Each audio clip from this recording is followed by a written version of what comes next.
मैं रावण, लंका का सम्राट दशानन, जिसने देवताओं को भयभीत किया, जिसने यमराज को भी पराजित कर दिया, जिसने संपूर्ण त्रिलोक में अपनी शक्ति का परचम लहराया। जब मैंने तपस्या कर ब्रह्मा और शिव से वरदान प्राप्त किया तो मेरे मन में एक ही विचार आया, अब स्वर्ग पर अधिकार जमाना है। मेरे अद्भुत बल और अजेय सेना को देखकर स्वयं देवराज इंद्र भी भयभीत थे। मैंने स्वर्ग के द्वार पर अपना रथ रोका, लेकिन तभी मेरी दृष्टि एक दिव्य नारी पर पड़ी। उसका सौंदर्य चंद्रमा को भी लज्जित कर रहा था। उसके वस्त्र स्वर्णिम आभा बिखेर रहे थे। उसकी चंचल आंखों में कुछ था जो मेरे हृदय में एक अधर्मी अग्नि जला गया। उसकी पतली कमर, गुलाबी होंठ, कोमल बदन और उभरे हुए स्तनों ने मेरे चित्त को हर लिया। मैंने उसके समीप जाकर पूछा, हे सुंदरी, कौन हो तुम? तुम्हारी रूप माधुरी को देख मेरी आत्मा अधीर हो रही है। तुम मेरे साथ आओ। तुम्हारा ये सुडोल शरीर, चौड़े नितंब और चांद के जैसी दिव्य चमकती चमड़ी मुझे तुम्हारी ओर आकर्षित करती है। क्यों ना तुम मेरी इस काम अग्नि को शांत कर दो। उसने भयभीत होकर उत्तर दिया, हे दशानन, मैं रंभा हूं, देवराज की अप्सरा।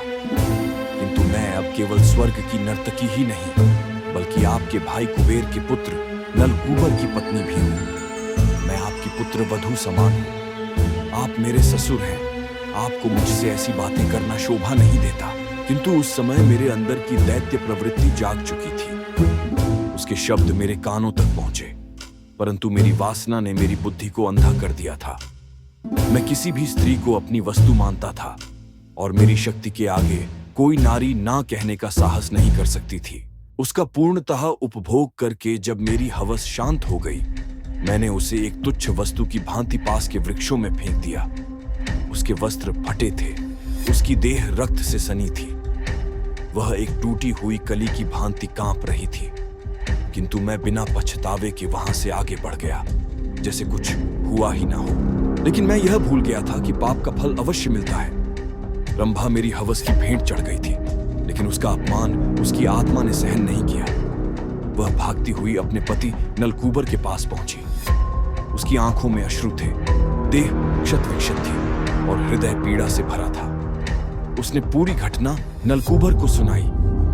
नलकूबर क्रोध से जल उठा। वह सीधे मेरे दरबार में आया। उसकी आंखों में प्रतिशोध की ज्वाला थी, लेकिन नलकूबर चाहकर भी मेरा कुछ नहीं कर सकता था, क्योंकि उस समय रावण से ज्यादा शक्तिशाली विश्व में कोई नहीं था। इसलिए उसने अपनी मुट्ठियां खींच ली और गरज कर कहा, हे रावण, तुमने नारी का अपमान किया है। तुमने अपनी ही पुत्रवधू के समान स्त्री पर अत्याचार किया है। मैं तुम्हें श्राप देता हूं, यदि अब तुमने किसी स्त्री को बिना उसकी इच्छा के स्पर्श किया तो तुम्हारे 10 शीश बिखर जाएंगे और मृत्यु तुम्हें ग्रास बना लेगी। फिर समय आया जब मैंने जनकसुता सीता का हरण किया, उसे लंका ले आया। उसकी सुंदरता मेरे मन को फिर वही अधर्म की अग्नि जला रही थी। मैं चाहता था कि उसे अपना बना लूं, लेकिन जैसे ही मैंने उसे बल से अपना बनाने छूने का विचार किया, मेरा शरीर कांप उठा। मेरे भीतर नलकूबर का श्राप गूंज उठा, रावण, यदि तूने किसी स्त्री को उसकी इच्छा के बिना छुआ तो तेरे 10 शीश कटकर गिर जाएंगे।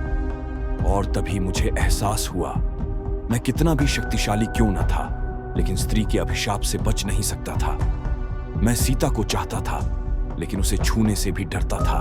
मैं दशानन रावण, जिसने देवताओं को हराया, जिसने समस्त त्रिलोक को अपने चरणों में झुकाया, किंतु मैं एक स्त्री के शाप से नहीं बच सका। मैंने पाप किया और उसी पाप का परिणाम मेरे अंत का कारण बना। आज भी जब मेरी आत्मा नरक की आग में जल रही है तो वह चीखें मेरे कानों में गूंजती हैं। रंभा की रुलाई, उसकी टूटी हुई आवाज, नलकूबर का श्राप, ये सब मेरी आत्मा को शाश्वत यातना दे रहे हैं। और यही मेरा सबसे बड़ा अपराध था। मेरी वासना, मेरी अधर्मी प्रवृत्ति और मेरे अहंकार ने मुझे विनाश के द्वार तक पहुंचा दिया। शक्ति सदा विजय दिलाती है, लेकिन अधर्म सदा विनाश लाता है। और मैं रावण इसका सबसे बड़ा उदाहरण हूं।